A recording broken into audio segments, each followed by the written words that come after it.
Beginilah kondisi Sungai Cilengsi.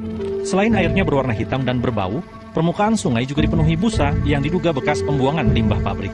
Tidak hanya itu, ribuan ekor ikan ditemukan mati. Apa itu limbah dan sanitasi? Limbah adalah bahan buangan atau sisa dari suatu kegiatan yang sudah tidak terpakai dan dapat berdampak negatif bagi masyarakat jika tidak dikelola dengan baik.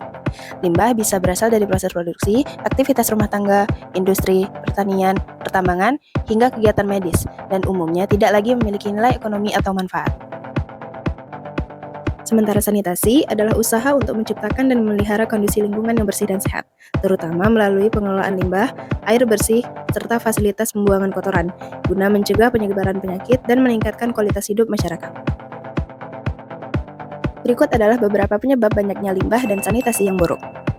Yang pertama, kurangnya fasilitas dan infrastruktur sanitasi yang memadai, seperti tidak tersedianya saluran pembuangan air limbah atau SPAL dan jamban sehat, sehingga limbah dibuang sembarangan dan mencemari lingkungan. Yang kedua, pengelolaan limbah yang buruk, termasuk pembuangan sampah dan limbah cair secara langsung ke lingkungan tanpa pengolahan yang benar. Yang ketiga, kurangnya kesadaran dan pengetahuan masyarakat tentang pentingnya kebersihan dan sanitasi, yang menyebabkan perilaku membuang limbah sembarangan dan tidak menjaga kebersihan lingkungan. Yang keempat, yaitu keterbatasan akses air bersih yang memadai untuk kebutuhan sanitasi dan kebersihan, sehingga meningkatkan risiko penyakit. Yang kelima, kondisi sosial ekonomi rendah dan tingkat pendidikan yang minim, yang memperburuk kemampuan masyarakat dalam mengelola limbah dan sanitasi dengan benar.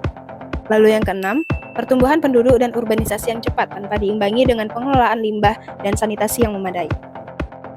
Jenis-jenis limbah dan sanitasi, serta dampak dari limbah dan sanitasi yang buruk. Limbah dapat dibagi menjadi beberapa kriteria. Ada yang berdasarkan wujudnya, berdasarkan sumbernya, dan berdasarkan senyawanya. Berdasarkan wujud, dapat dibagi menjadi 3. Yang pertama ada limbah padat, contohnya sisa makanan, kertas, plastik, dan barang bekas.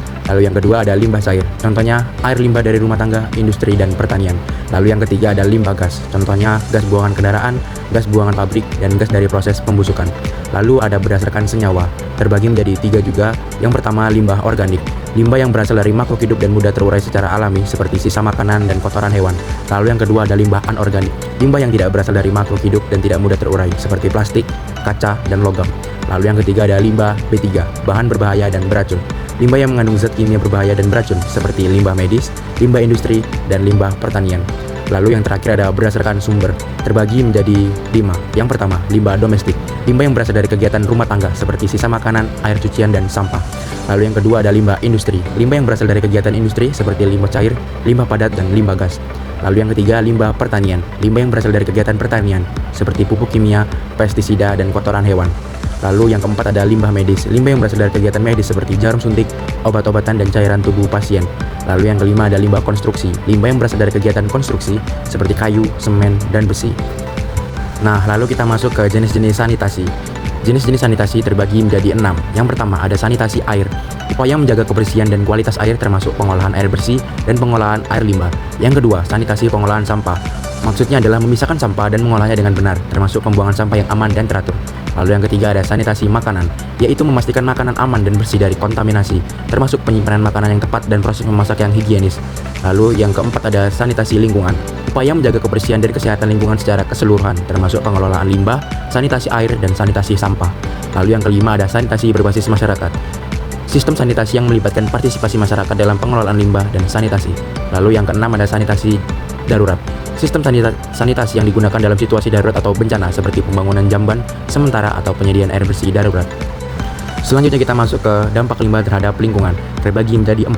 Yang pertama, pencemaran air. Limbah industri dan rumah tangga yang tidak diolah dapat mencemari sungai, danau, dan sumber air minum, menyebabkan penurunan kualitas air dan membahayakan kehidupan akuatik. Yang kedua ada pencemaran tanah. Limbah padat yang tidak dikelola dengan baik dapat mencemari tanah, menyebabkan tanah menjadi tidak subur dan merusak ekosistem. Lalu yang ketiga ada pencemaran udara. Limbah padat yang membusuk menghasilkan gas-gas beracun yang dapat mencemari udara dan menyebabkan masalah kesehatan seperti halo dokter. Lalu yang keempat ada kerusakan ekosistem. Pencemaran limbah dapat merusak ekosistem, mengganggu keseimbangan alam dan menyebabkan hilangnya keanekaragaman hayati. Lalu yang terakhir kita masuk ke dampak sanitasi yang buruk, terbagi menjadi 4. Yang pertama ada stunting. Sanitasi yang buruk dapat menyebabkan diare dan infeksi cacing yang mengganggu penyerapan nutrisi sehingga meningkatkan resiko stunting pada anak-anak. Yang kedua ada penyakit cacingan. Sanitasi yang buruk dapat menyebabkan infeksi cacing usus yang dapat menyebabkan masalah kesehatan seperti anemia, malnutrisi, dan gangguan pertumbuhan. Lalu yang ketiga ada polusi air. Sanitasi buruk dapat menyebabkan kontaminasi sumber air minum seperti sumur dan menyebabkan berbagai penyakit. Lalu yang keempat ada kesejahteraan manusia. Sanitasi buruk dapat mengurangi kesejahteraan manusia karena membuat mereka lebih rentan terhadap penyakit dan keterbatasan dalam akses terhadap fasilitas sanitasi. Pencegahan dan penanggulangan sanitasi dan limbah. Kita akan membahas pencegahan limbah. Yang pertama,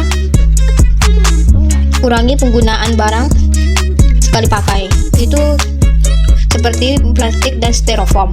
Gunakan produk yang tahan lama dan ramah lingkungan.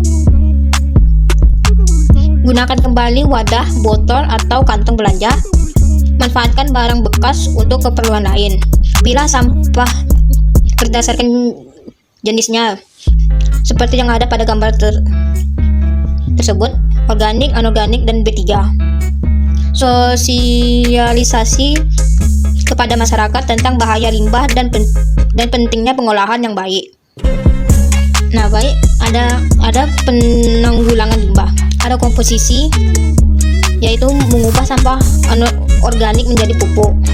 Terus ada biogas, menggunakan limbah organik untuk energi alternatif. Terus ada daur ulang, seperti plastik, logam, kertas, dan membuang sampah pada tempat yang sudah disediakan, seperti di gambar tersebut. Ada pencegahan dan penanggulangan sanitasi. Yang pertama itu bangun toilet yang layak dan sistem septik yang tertutup. Pastikan adanya saluran air limbah domestik yang aman. Jaga sumber air dari pencemaran limbah dan bahan kimia. Gunakan filter air atau rebus air sebelum digunakan. Cuci tangan dengan sabun, lalu buang sampah pada tempatnya. Nah, kesimpulan yang kami dapatkan yaitu limbah atau sanitasi membahas tentang pengolahan yang bertanggung jawab terhadap sisa kegiatan manusia, limbah, dan upaya menciptakan lingkungan yang sehat dan higienis, sanitasi. Keduanya saling berkaitan erat karena sanitasi yang buruk seringkali menjadi sumber masalah limbah, dan pengolahan limbah yang tidak tepat dapat mencemari lingkungan dan mengganggu kesehatan.